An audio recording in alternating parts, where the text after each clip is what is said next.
This channel does not promote any violent, harmful, or illegal activities. All content provided by this channel is meant for an educational purpose only.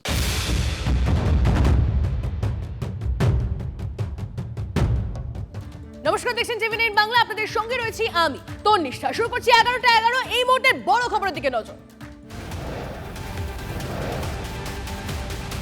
সমবায় নির্বাচন ঘিরে নন্দীগ্রামে তৃণমূল বিজেপির সংঘর্ষ। Vote শুরুর আগে উত্তপ্ত রানীচক। তৃণমূল বিজেপির সংঘর্ষে বোমাবাজির অভিযোগ, সংঘর্ষে আহত উভয় পক্ষের 5 জন, এমনটি খবর পাওয়া যাচ্ছে।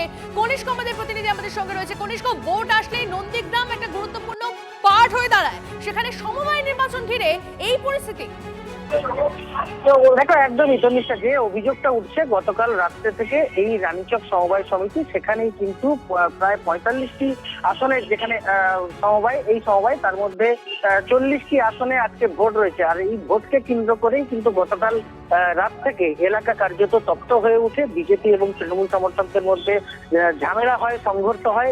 এই পুরো ঘটনাকে কেন্দ্র করে বা এই সমবায় সমিতি নির্বাচনকে কেন্দ্র করে এলাকায় বোমাবাজিরও অভিযোগ উঠেছে। উভয় পক্ষ অর্থাৎ তৃণমূল সমর্থক এবং বিজেপি সমর্থকদের মধ্যে প্রায় 5 জন আহত হয়েছে এখনো পর্যন্ত, যেমনটা খবর পাওয়া যাচ্ছে। একজন নন্দীগ্রাম সুপার স্পেশালিটি হাসপাতালে ভর্তি, বাকি 4 জনকে প্রাথমিক চিকিৎসা করে ছেড়ে দেওয়া হয়েছে বলে এমনটা জানা যায়। পুরো ঘটনা নিয়ে এলাকায় কার্যত পুলিশকে সয়লাভ করে দেওয়া হয়েছে। এখন দেখার দিনের শেষে এই সমবায় সমিতি যাকে ঘিরে রক্ত ঝরলো, সেই সমবায় সমিতি কার দখলে যায়। নিশ্চয়। বেশ, ধন্যবাদ। গতকাল রাত্রে বিজেপি আশ্রিত দুষ্কৃতীরা আমাদের তৃণমূল কংগ্রেসের সমর্থিত এই সমবায়ের প্রার্থী তাদের বাড়ি ভাঙচুর করে এবং আমাদের যারা ভোটার কর্মী তাদেরকে ভয় দেখায়, সন্ত্রাস সৃষ্টি করে। এই খবর পেয়ে যখন আমাদের কর্মীরা সেখানে পৌঁছায়, সেখানে এই কর্মীদের উপর অতর্কিতে লাঠিচার্জ করে, ওখানে রড দিয়ে কারোর মাথা ফাটিয়ে দেয়, কারোর পিঠ ফাটিয়ে দেয়। আমি আপনাকে দেখতে বলবো, এখানে আমাদের একজন দাদা তার হাত ভেঙে দিয়েছে। এদের পায়ের তলার মাটি সরে গেছে। এরা বুঝতে পেরেছে বিজেপির রাজনৈতিক জমি এখানে নেই। আপনারা অভিযোগের জায়গাটা দেখুন। রাত্রি 12টার সময় সাতেঙ্গাবাড়ির সন্ত্রাসী জিহাদি মুসলিমরা হিন্দুদের হরিজনপল্লীতে ঢুকে মা বোনেদের ইজ্জতহানি করার চেষ্টা করেছিল। ওখানটার মা বোনেরা অত্যন্ত জাগ্রত ছিল বলে তার উত্তরটা দিয়েছে ভালো করে। তবে পুলিশ প্রশাসন নন্দীগ্রামে আমি ধন্যবাদ জানাবো, তারা এসে আমাদের হিন্দু মা বোনেদের মারধর করেছে। এই পুলিশ প্রশাসন যে দলদাস থেকে কৃতদাস হয়ে গেছে, তা রানীচক সমবায় সমিতির ভোটের আগে তারা সেই ভূমিকাটা পালন করেছে।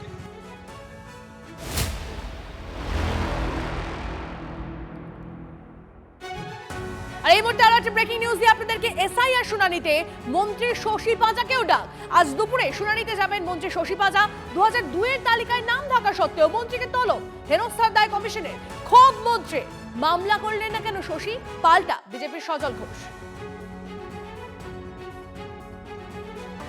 সহ্যবাদী বিষয়।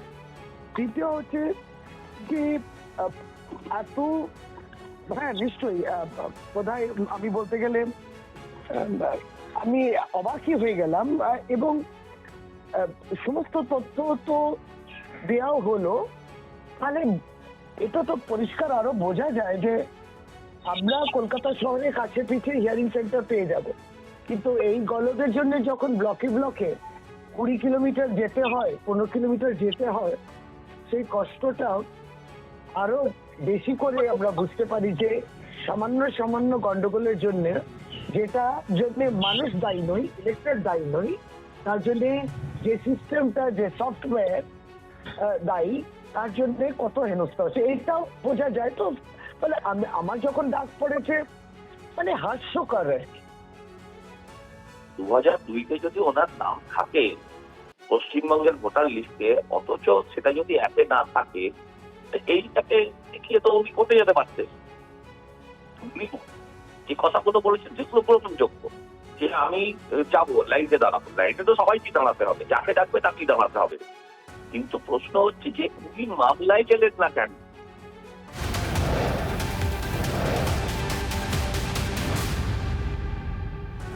বাংলায় এসআইআর এর পদ্ধতিতে ক্ষোভ অমর্ত্য সেনের। যেভাবে পশ্চিমবঙ্গে এসআইআর এর কাজ চলছে তা নিয়ে গভীর ক্ষোভ প্রকাশ করেছেন নোবেলজয়ী অর্থনীতিবিদ অমর্ত্য সেন।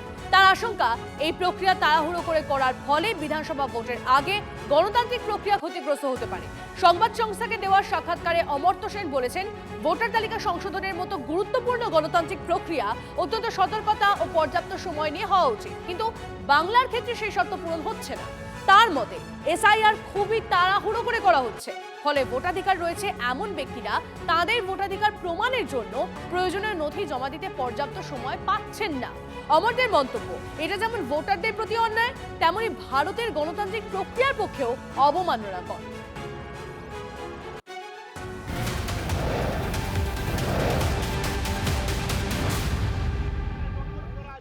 এদিকে অভিষেকের নির্দেশ মতোই ব্লকে ব্লকে মিছিল তৃণমূলের সেই ছবি দেখাচ্ছি আপনাদেরকে। এসআইআর এর মাধ্যমে সমস্ত বৈধ ভোটারদের নাম তালিকায় তুলতে হবে, কোনো রকমের চক্রান্ত বরদাস্ত করা হবে না। জাতীয় ভোটার দিবসে এই দাবি নিয়ে মিছিল। ক্যানিং পূর্বের বিধায়ক শওকত মোল্লার নেতৃত্বে মিছিল। গতকালই ভার্চুয়াল বৈঠকে নির্দেশ দিয়েছিলেন তৃণমূলের সেকেন্ড ইন কমান্ড। জানেন যে আজকে জাতীয় ভোটার রক্ষা দিবস, এই দিবসকে সামনে রেখে আমরা মিছিল করছি। তার একটাই কারণ যে ইলেকশন কমিশন বিজেপির মদতে পরিকল্পিতভাবে যেভাবে বাংলার 1,36,00,000 মানুষের ভোটাধিকার কেড়ে নেওয়ার চেষ্টা করছে, যেভাবে ভোটের মাধ্যমে এই এসআইআর এর মাধ্যমে হিন্দু মুসলমানকে যেভাবে বিভাজন করার চেষ্টা করছে, এবং সঙ্গে সঙ্গে 126 জন মানুষ যারা সুইসাইড করেছে, এর দায় ইলেকশন কমিশনকে নিতে হবে, গণেশ কুমারকে নিতে হবে।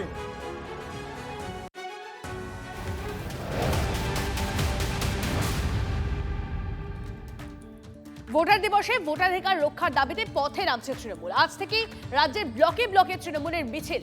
এসআইআর প্রক্রিয়া অপরিকল্পিত, বাংলায় যার শিকার হয়েছেন 126 জন। গতকাল ভার্চুয়াল বৈঠকে বললেন অভিষেক, লজিক্যাল ডিসক্রিপেন্সি ও তালিকার পর বুথে বুথে ভোট রক্ষা কমিটি করার নির্দেশ অভিষেকের।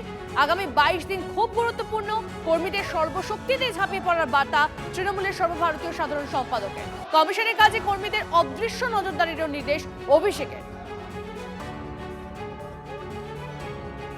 উনি জানেন যে 1,36,00,000 ভুয়ো ভোটার আছে, আর সেটা বাদ গেলে ওদের ইলেকশন শেষ হয়ে যাবে।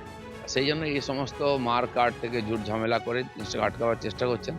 কিন্তু আমার মনে হয় যে ইলেকশন কমিশন যেটা করছে সুষ্ঠুভাবে করে, এটা ঠিক যে যোগ্য তার নাম বাদ না যায় সে চেষ্টা হচ্ছে। কিন্তু ভুয়ো নাম না থাকুক, যতক্ষণ না এটা পরিষ্কার হবে ততক্ষণ এটা চলতেই থাকবে। সেই আছে কোর্টে হারিয়েছি, এবার ভোটে হারাবো। এসআইআর মামলায় সুপ্রিম নির্দেশকে অস্ত্র করে হুঙ্কার দিয়েছিলেন অভিষেক। দেশের সর্বোচ্চ আদালত সুপ্রিম কোর্ট তৃণমূলের দাবিকে মান্যতা দিয়ে বলেছে লজিক্যাল ডিসক্রিপেন্সি লিস্ট রিলিজ করতে হবে। বিচারপতিরাও বলেছেন বিএলএ টুরা হিয়ারিং এ থাকবে। এর সাথে যারা হিয়ারিং এ যাচ্ছে তাদেরকে রসিদ দিতে হবে, অ্যাকনলেজমেন্ট দিতে হবে। বিজেপির এসআইআর এর খেলা শেষ। দু গালে দুটো কষিয়ে থাপ্পড় মেরেছে দেশের সর্বোচ্চ আদালত। আজকে কোর্টে হারালাম, এপ্রিলে ভোটে হারাবো। তৈরি থাকো।